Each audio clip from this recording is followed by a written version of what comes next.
Okay, so you may want to have some more description.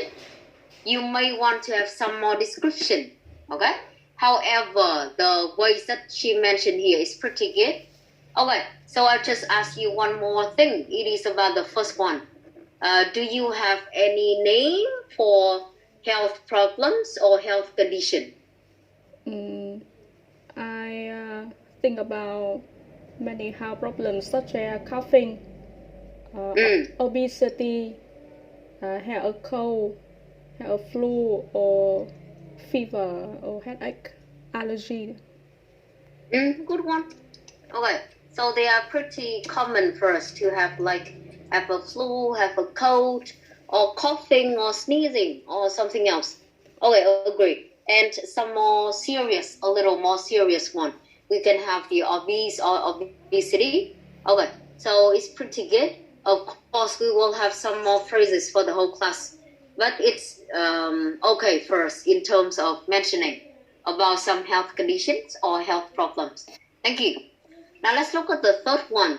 I would like to ask another one. If you agree that the healthcare is or should be free, or even you say no, please give the whole class around 1 or 2 ideas, and we will see. Of course, for the last question, you may answer yes or no. It doesn't matter. However, as I said, em ơi, ở đây nó không phải là theo kiểu là bắt buộc em phải trả lời yes hay là không đâu. Và quan trọng là mình sẽ có một vài cái idea cho nó. Okay. Dung, what do you think of this one? Do you think that the healthcare should be free? I think the healthcare shouldn't be free. Shouldn't be free. Okay. Yes. So any idea or any reason for that one?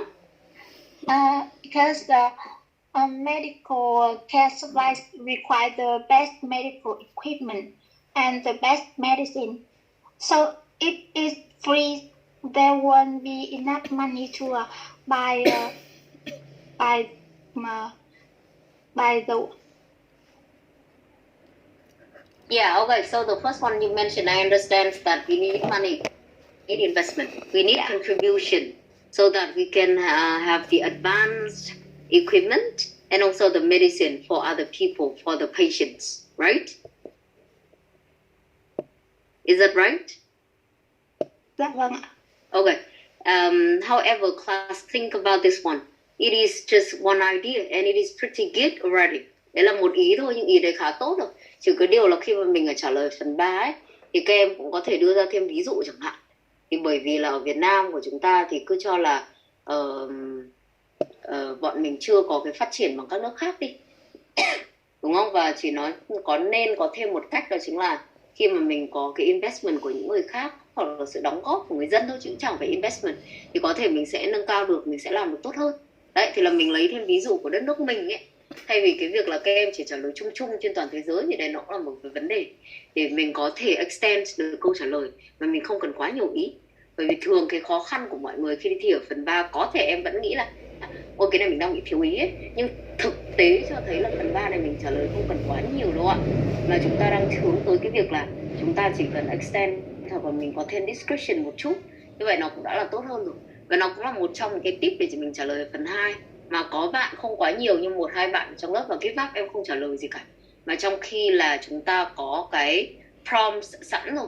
Và việc trả lời prompts, việc trả lời những cái prompts nhỏ và phần explanation chỉ cần 1 câu thôi, có khi các em đã vượt qua được cái việc gọi là trả lời được đề mà không bỏ cuộc, ít nhất là trong 1 phút, kể cả là điểm thấp thì 1 phút nó cũng hơn. Đấy là một vài thứ mà chúng ta có.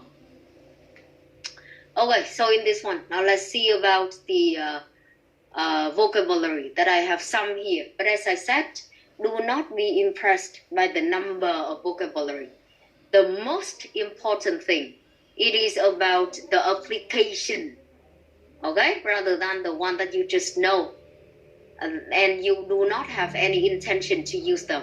And that's why that you can see in our class, the previous one, in the midterm test, we just have around 5 in terms of the score. And some of you even, you have much higher. The gap is really large. 6.5 or 7. Okay, so in this one, accent paints, to be a bit of color or to be under weather. Hôm nay hơi mệt mệt, được chưa? Thì chúng ta có những cái cụm kiểu như này, nó không phải là quá nặng ấy, thì hôm nay em cảm thấy hơi mệt thôi. To be a bit of color, to be under the weather. But then to be at death's door, it is of course totally serious or severe. When you talk about somebody or even you yourself, you have serious health problems. So they say to be at death's door. And pay attention, be careful whether you want to use that. Okay, next one. It is for to be on the mend, đang được chữa trị rồi. To be on the mend, to be over the worst, đã qua cái cơn nguy kịch hoặc là qua cái giai đoạn rất là nguy hiểm. Đấy, nó có rất là nhiều giai đoạn khác nhau, được chưa? Thì những cái cụm này của bọn mình có thể được sử dụng trong cả phần 2, bởi vì đã có đề mình chia sẻ với các em rồi, là người ta hỏi về cái việc là hãy mô tả một lần mà em hoặc là người thân trong gia đình phải tới bệnh viện hoặc là phải nằm trong bệnh viện rồi.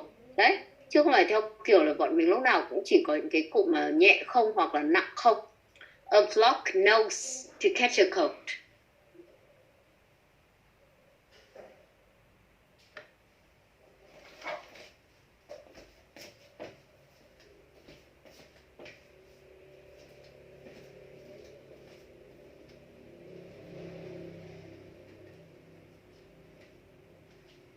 Okay, next one, a check-up, đi kiểm tra thôi. A chesty cough, cuts and bruise, bị bầm tím hoặc là bị đứt tay đứt chân ấy. To feel poorly, cũng là hôm nay cảm thấy mệt, cảm thấy không khỏe. As fit as a fiddle, khỏe như trâu.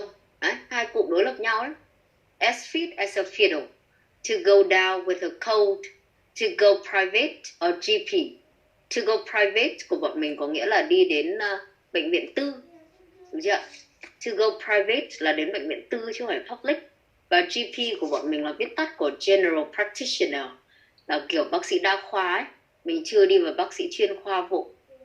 Mình thì không biết các em có thói quen như thế nào, nhưng mà thông thường ấy, ví dụ như là mình ở Úc chẳng hạn, thì sẽ cần phải đi đến GP trước. Và sau đó nếu mà họ đã xác định hoặc là họ viết cho em một cái reference, hoặc là họ email, hoặc là họ gọi điện gì đó, thì mình sẽ biết được là mình sẽ cần phải đến cái chuyên khoa này, chuyên khoa kia. Chứ không phải theo kiểu là mình đã biết sẵn. Và ở Việt Nam hiện nay thì chia làm các phòng khoa một cách rất là dễ dàng rồi. Em có thể nói là em đến cái phòng khoa đấy luôn, chuyên khoa luôn ấy. Còn ở nước ngoài của bọn mình ấy, nếu mà chúng ta không biết thì thường là người ta sẽ không tiếp nhận ngay từ đầu specialist đâu ạ. Mà chúng ta sẽ qua GP là General Practitioner. Okay, so have a look or notes very quickly before we move to the next one.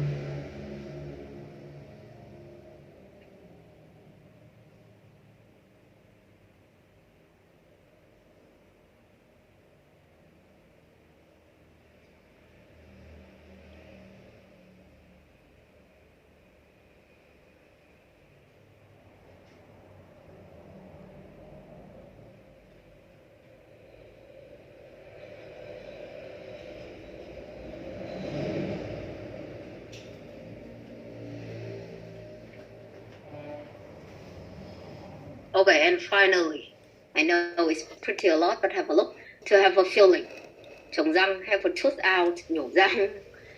Heavy cold, to make an appointment, to make a speedy recovery. Đang hồi phục rất nhanh, cụm này rất là tốt các em. To make a speedy recovery. To phone in sick là cái gì? Là gọi điện và báo với thầy cô hoặc là báo với những người sếp của mình, cấp trên của mình là hôm nay mình bị ốm và mình xin nghỉ. Thì người ta dùng cái cụm là to phone in sick. Prescription charges.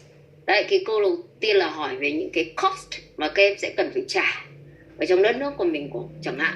Thì prescription charges có nghĩa là mình phải trả tiền cho đơn thuốc. Có những cái loại mà có thể bảo hiểm chi trả tại Việt Nam, nhưng có lúc lại là không, có loại lại là không. To pull a muscle, a runny nose, or a sore throat. Ok, một vài cái triệu chứng nữa, ví dụ có thể về cơ, về mũi, ở đau họng gì đó.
Okay, so we have a list of vocabulary, and once again, they are not the advanced one, but they are the basic one. So try to have a look, take a note, and when you answer the questions, even in our class or at home, try to use at least one or two. I do not need to have a lot, but then at least one or two, and you will see that it is one of the ways for us to increase our score, rather than you think that we have like everything in just one speech. So it is the very first topic that we look at today. Let's look at the second one, the business. I will show it later, I think. Let's look at the more familiar one that you may have not only in part 3, but then part 1. Do you think the weather affects how people feel? Do you think the weather is changing due to global warming? In which way are weather forecasts useful? Okay, so three questions only. Again, number 1, the effects of weather on our feeling, on our mood. The second one, it is about the reason, whether it is because of global warming. And the third one is what do you think about the weather forecast? And you think whether it is useful to you, to your life or not. The first and the third one are very familiar, I have to tell you. We have them in part 1 or part 3. But then for question number 2, it could be for the topic of weather, or it could be in the topic of environment. Okay, so class again spend around 3 to 5 minutes to think of the first and the third one, I think. Số 1 và số 3 các em ơi. Số 1 các em xem là mình có bị ảnh hưởng không. Ở đây họ hỏi là how people feel, nhưng hãy nghĩ về bản thân mình trước. Xem là các em có thấy là thời tiết nó có ảnh hưởng đến tâm trạng của mình hay không. Và cái này cực quan trọng là cần phải nói về một vài cái loại hình, đúng không ạ? Hình thái thời tiết mà nó có ảnh hưởng đến loại tâm trạng, và cũng nêu được các cái từ vựng liên quan đến feeling. Chứ phải trả lời là có không, đúng không? Và loại hình weather như nào, nó có ảnh hưởng đến feeling của mình ra sao. Và cái thứ hai nữa của chúng ta đó chính là về cái câu hỏi số 3, là liên quan đến việc em có thấy nó useful không. Ok, and in what way that you think it is useful or not. So once again, around 3 to 5 minutes, and please have some brainstorming together.